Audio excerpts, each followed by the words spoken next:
डोंबिवलीतून कल्याण डोंबिवलीमध्ये मनसेनं शिवसेनेला दिलेल्या पाठिंब्यानंतर ठाकरे गटाचे खासदार संजय राऊतांनी मनसे अध्यक्ष राज ठाकरेंची भेट घेतली आहे। कल्याण डोंबिवलीवर दोघांची चर्चाही झाली।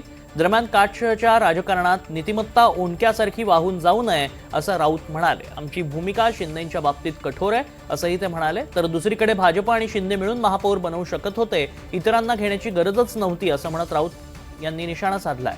तर स्थानिक पातळीवर पक्ष वेगवेगळा निर्णय घेऊ शकतो, राजकारणात कुणीच कोणाचा कायमचा शत्रू नसतो असं बाळा नांदगावकरांनी स्पष्टीकरण दिलंय। त्या राजकारणामध्ये नीतिमत्ता ओंडक्यासारखी वाहून जाऊ नये एवढंच आमचं म्हणणं आहे। काल या विषयावर एक भूमिका मांडलेली आहे। कल्याण डोंबिवलीत जे घडलं ती महाराष्ट्र नवनिर्माण सेनेच्या संदर्भातली त्यांची पक्षाची भूमिका नाही असं त्यांच्याकडून सांगण्यात आलं।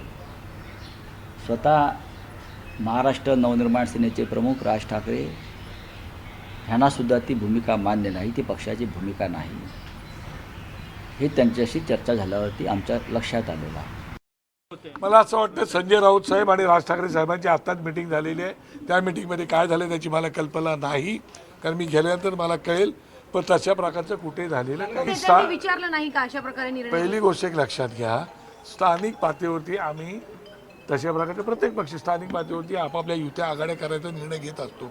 ज्याप्रमाणे चंद्रपूरला बीजेपी आणि काँग्रेस एकत्र आली, कोकणामध्ये उद्धव बाळासाहेब ठाकरे आणि एकनाथ शिंदे एकत्र आली, काय त्याप्रमाणे ह्या लोकल लेवलवरती होत असतात।